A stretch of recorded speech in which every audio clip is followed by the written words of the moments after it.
ఏదో మనసులో లాగుతున్నట్టు ఉంటుంది. ఓ బాధ, అయ్యో మన వల్ల ఇలా జరిగిందే అని. ఏది ఓ చిన్న కుక్క పిల్లో, లేకపోతే పిల్లి పిల్లో, లేకపోతే ఇంకోటో ఏదో జంతువు. ఇది ఎవరికి అంటే సున్నిత మనస్కులకి. సాధారణంగా ఎవరైనా ఇలాగే ఆలోచిస్తారు, బాధపడతారు. ఇప్పుడు నేను మాట్లాడుతున్న విషయం మీకు అర్థమయ్యే ఉంటుంది. పల్నాడు పర్యటనకు వెళ్ళినప్పుడు ఏది ఒక పరామర్శకి ఏడాది తర్వాత బెట్టింగ్లో డబ్బులు తెచ్చి బెట్టింగ్లు వేసి చచ్చిపోయి ఆత్మహత్య చేసుకుని చచ్చిపోయిన తర్వాత ఏడాది తర్వాత వెళ్ళి విగ్రహం పెట్టాలి. ఇందులో భాగంగా ఆయన వెళ్తున్నప్పుడు జగన్మోహన్ రెడ్డి కారు కింద పడి ఒక వైసీపీ కార్యకర్త, అతనికి తెలియదు ఆ రోజు అతని ప్రాణాలు గాల్లో కలిసిపోతాయని. ఏదో అందరిలాగే అతను అత్యుత్సాహంలో ఉన్నాడు. పూలు చల్లడానికో దేనికో వస్తూ ఉంటే పడిపోయాడు కారు కింద.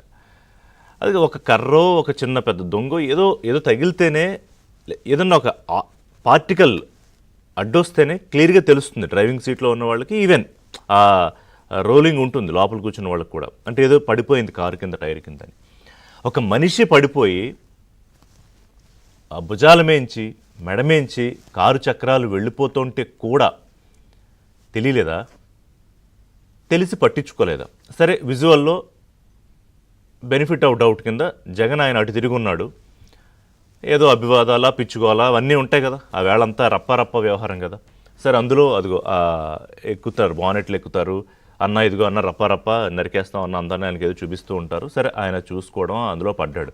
మరి డ్రైవింగ్ వచ్చిన వాళ్ళు ఎవరికన్నా మినిమం కామన్ సెన్స్ ఏంటంటే, ఏ పార్టికల్ అడ్డుపడినా, అది ఎంత పెద్ద టైర్ అయినా కూడా ఆ సెన్స్ అర్థమవుతుంది వెంటనే, ఏదో పడింది అని. పైగా అక్కడ పక్కన ఉన్నవాళ్ళు కొంచెం అరుస్తూ కంగారుగా అది జరిగింది అనే ఒక ఇండికేషన్ ఇచ్చి, అది కూడా జరిగింది. పడితే పడ్డారు, పక్కకు లాగేసి పోయారు ముందుకి. అదే అభివాదాలు, అవే పిచ్చి నవ్వులు, అదే గోల. ప్రాణాలు పోతే మనకేంటి, పక్కకు లాగేయండి. ఇంకోటి ఏంటంటే, ఇంకో అడ్వాంటేజ్ ఉంది ఇక్కడ.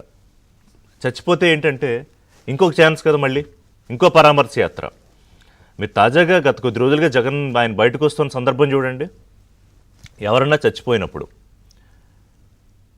ఎవడన్నా నేరం చేసి జైలుకి వెళ్తే ఆ పార్టీకి సంబంధించిన వాళ్ళు, ఆయన అనుయాయులు, వాళ్ళని పరామర్శించడానికి, లేకపోతే ఏదన్నా ఒక విధ్వంసం చేయడానికి ఒక పక్కాగా వ్యూహరచన చేసి ఒక కుట్ర సిద్ధాంతం ద్వారా పక్కా ప్లాన్తో బయటకు, ఇది తప్ప వేరే సందర్భంలో ఆయన బయటకు రాడు, కనిపించడు.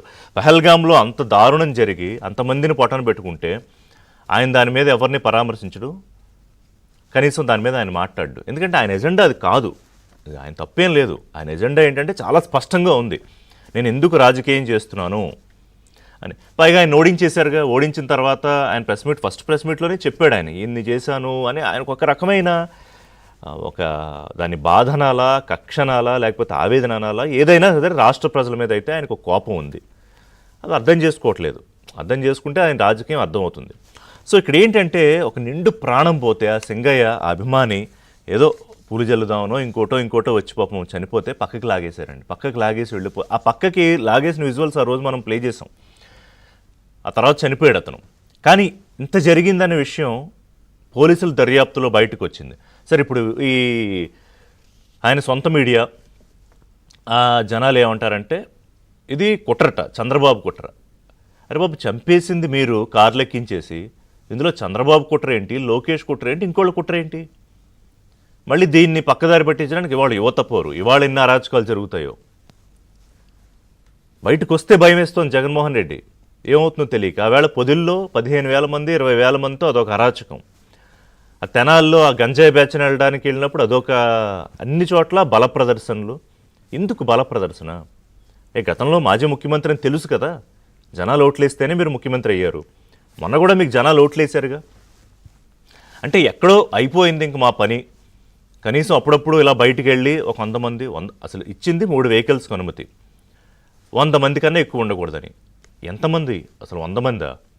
1000 మంది రోడ్ల మీద, సరే పోనీ 10ల స్థాయిలో వెహికల్స్, ఏదో మనం ఎగ్జాగరేట్ చేయడం ఎందుకు, 10ల స్థాయిలో ఒక 50, 60, 70, 100 వెహికల్స్.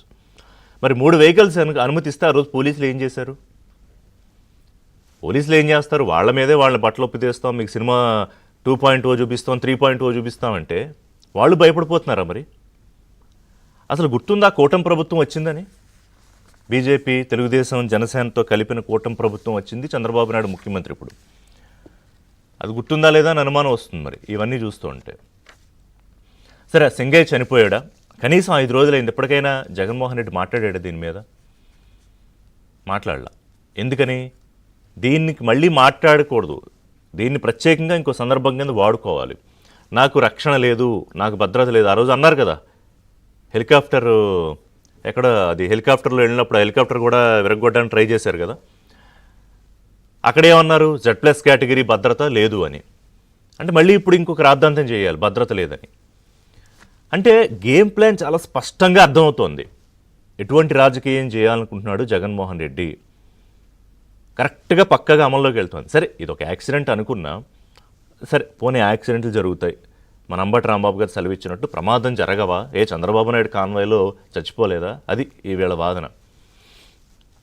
ప్రమాదం జరిగితే జరిగింది, మీరు ఏం చేశారు? ప్రమాదం జరిగితే అంత 100 మంది చుట్టూ చూస్తూ వీడియోలో స్పష్టంగా, కనీసం ఎవడన్నా కారులో వేసుకెళ్తాడు హాస్పిటల్కి, సరే పోనీ మీ బల ప్రదర్శనకి అడ్డొస్తుంది అనుకుంటే ఓ అంబులెన్స్ పిలిచి పోనీ బండి మీద వేసుకుపోండి, 2 మధ్యలో కూర్చోబెట్టుకుని, బతికేవాడుగా వెంటనే హాస్పిటల్కి తీసుకెళ్తే.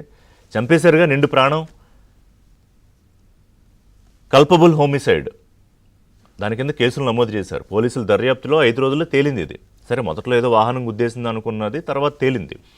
దాని కింద ఏంటంటే ఆ సెక్షన్లు మాట్లాడదాం న్యాయవాదులతో కూడా, కనీసం 5 నుంచి 10 ఏళ్ళు జైలు శిక్ష పడే అవకాశం ఉందిట వైసీపీ అధినేతకి. ఇప్పుడు తన సినిమా రిలీజ్ నాడు సరే ఏదో ఆనందంలో జనాలు అందరూ వచ్చారు, తనకి వస్తున్నారని తెలుసు, పోలీసులు వద్దన్నా సరే వెళ్ళాడు అల్లు అర్జున్, జైల్లో వేశారుగా ఆవిడ చనిపోతే. ఇది కళ్ళ ముందు జగన్ ఉన్న వాహనం, జగన్ ప్రయాణిస్తున్న వాహనం, డ్రైవరు ఎక్కించేస్తే భుజాలు మేంచి మెడమేంచి ఏం చేయాలి? దీనికి ఏం శిక్షలు ఉండాలి? చిన్న బ్రేక్ తీసుకుందాం ఏబిఎన్ బ్రేక్ఫాస్ట్ షోలో మాట్లాడదాం. అంటే దీనికి ఏమిటి, ఎక్కడో అక్కడ ఒక హద్దు పద్దు లేదా, ఒక ఫుల్ స్టాప్ ఏం లేదా, మా ఇష్టం వచ్చినట్టు